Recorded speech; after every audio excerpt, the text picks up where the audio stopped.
Guys, there are a lot of types of knives out there, but few are as iconic as the dagger. So what are we going to do today? Well, we're going to look at a bunch of different daggers, and one of them is going to kind of surprise you. You may argue with me. So this is going to be a lot of fun. I've wanted to do this for a while, so let's turn this around and take a look at it from above. All right, guys, like we said in the intro, we're going to look at a bunch of daggers. Now, daggers are definitely a type of blade that is not super useful in everyday life, but I've always loved them. They've been something that I've gravitated to since I was a kid. So we're going to look at these. They're all really cool, but the first one we're going to look at is one of my favorites, and it's this iconic one that you guys are going to recognize the second I pull it out of its sheath, because this is the Terminator To Ring dagger that Arnold Schwarzenegger used in the opening scene where he pinned the biker to the table with it. Now, these came out in like 1991. They were a really cool replica of that movie prop. It is a really long, narrow, piercing blade. Beautifully tapered handles on this. Now, this is not the actual one. This is a replica that was done by United Cutlery.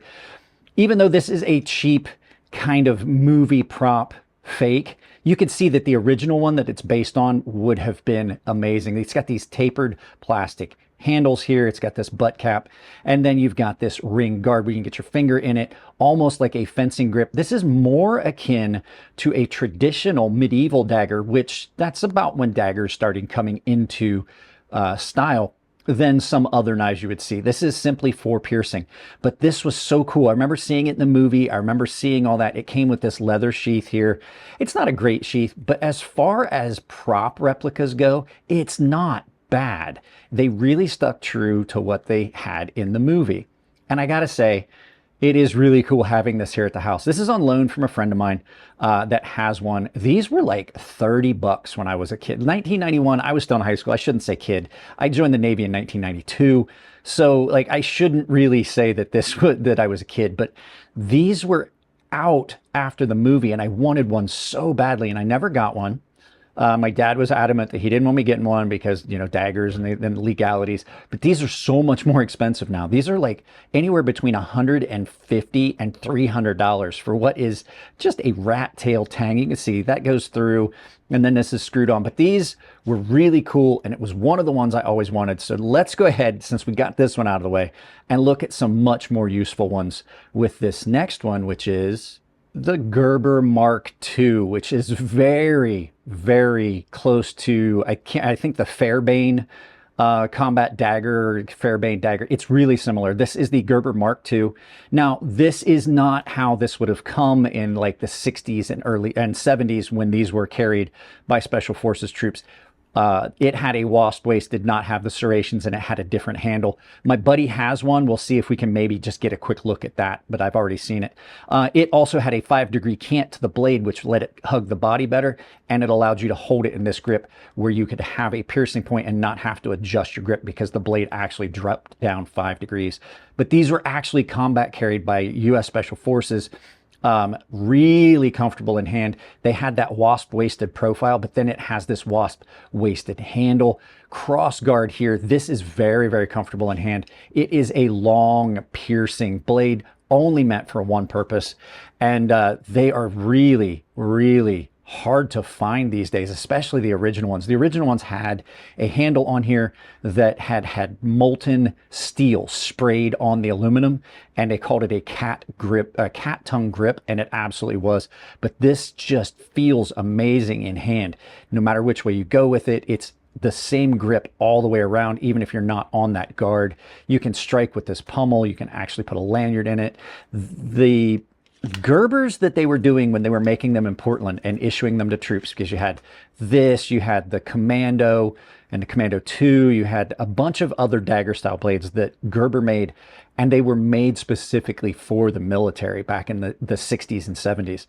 They were amazing. They were absolutely really well thought out. Beautiful style on this nice long blade to get yourself that deep pierce that you need in a dagger. So awesome knife. Now this one, like I said, is a reissue. I don't know the dates on this, and like I said, It kind of looks like it has that washed waste because of the serrations, but you could see that it would come down and then taper down. But just an absolute beauty of a knife that was actually a combat-driven U.S. Forces carried knife. So let's move on to the next one. And I think you guys knew that this was going to be in this video. This is the Cold Steel Taipan. This is, when I think of a dagger, this is what pops in my head because I remember seeing these in magazines.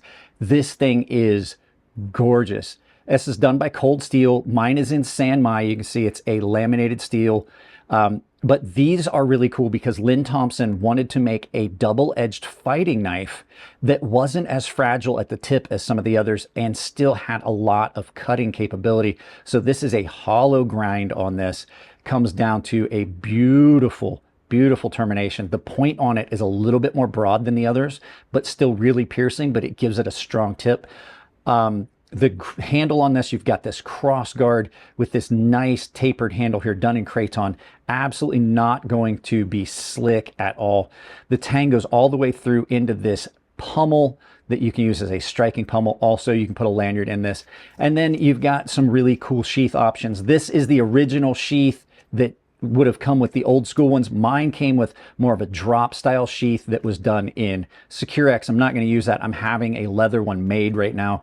But yeah, absolutely just a beautiful showing of a dagger. And this is one that actually will cut. Most of the others that you've seen, and a lot of the ones you're going to see that you'll see on the market, they don't cut very well because daggers typically are really thick behind the edge. They're more for piercing than they are for slicing. And this is kind of the exception.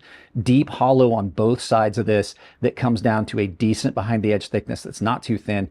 Comes down to a, like I said, with that central ridge, a really strong point that you can pierce with, but you can also slash with. These have been a mainstay of the Cold Steel catalog since the 80s, and that's, you can see why it's still around.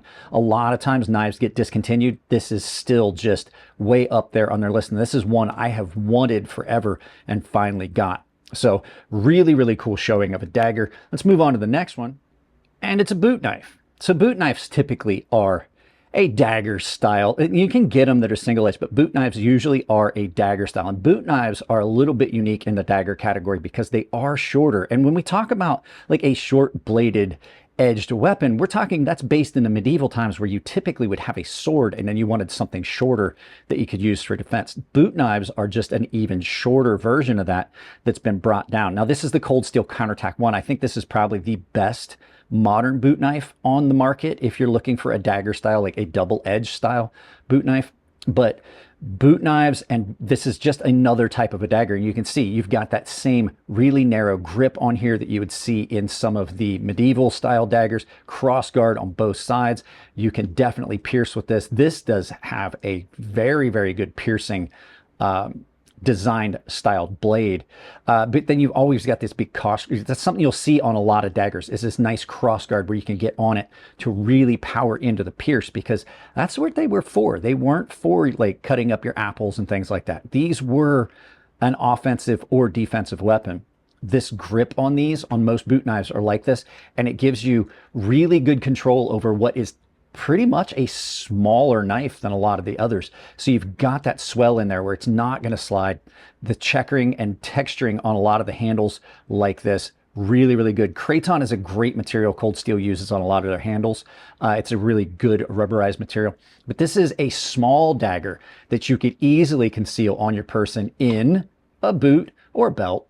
But these have been around for a very, very long time. These were really iconic in the what do you want to call it, the Western style movies, because these were something that gamblers would carry. I do know Doc Holliday was known to carry a thin, short dagger such as a boot knife in his waistband, and it's just a harkening back to the American West when you've got something like this. But they are a very good defensive weapon if this is something you're looking for. So, but there's another variant of this kind of that we're going to look at right now, which is a push dagger, which can also be a boot knife. And this is the SAF Maker. This is another Cold Steel. Cold Steel makes some of the best boot knives and daggers you're going to find. But a push dagger was that. It was just something that you could use, that you didn't have to rely on that longer handle. A little bit easier to conceal. You can put it in a smaller back. It sits in other areas easily, but it allows you to have a knife that you can use for that piercing and slashing if you need to, but also not have to worry about losing your grip on that because that's in that hand like that. And these ones are really good. Push daggers have been around for a very long time. They're just another defensive weapon, self-defensive weapon that you can carry, that you can pull out, and then have a blade that you can use to just defend yourself and pierce. They're not as functional as some of the other blades you'll see because that grip is kind of limiting on what you can do with it. It's basically a push dagger. Some people call them a punch dagger, which makes sense. Now, a lot of different cultures have had knives similar to this, like the Qatar in India, which was just like it was like a gloved hand with a blade on it, or sometimes they would have multiple blades, but it was the same kind of concept.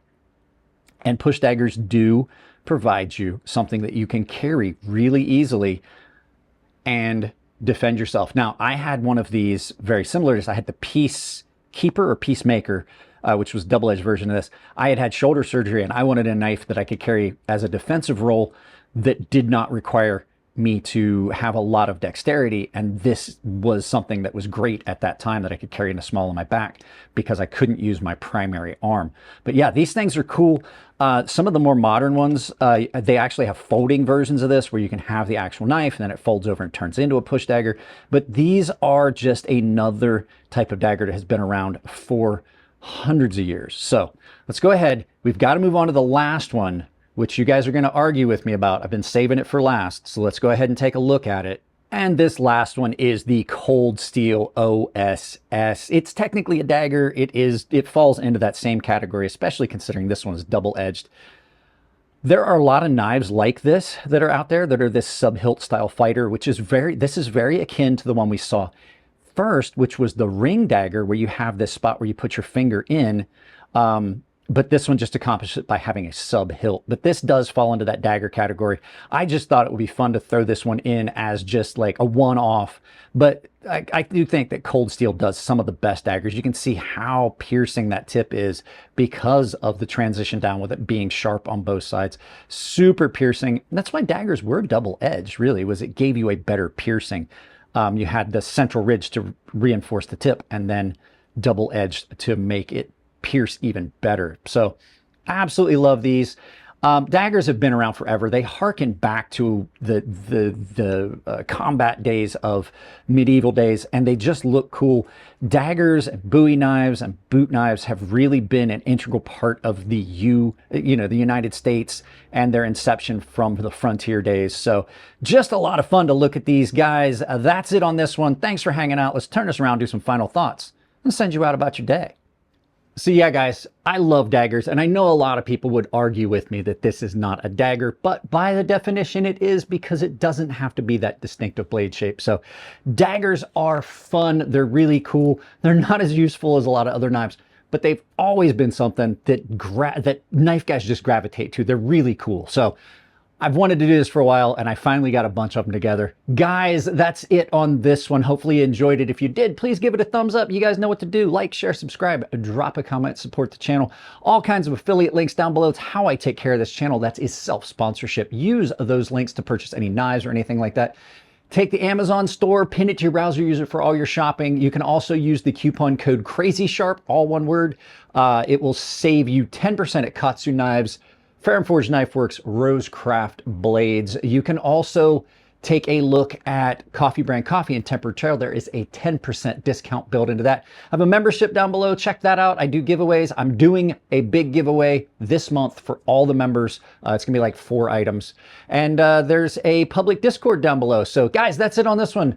I love you all. Keep it clean in the comments section if it's your birthday. Happy birthday. And I'll see you in the next video.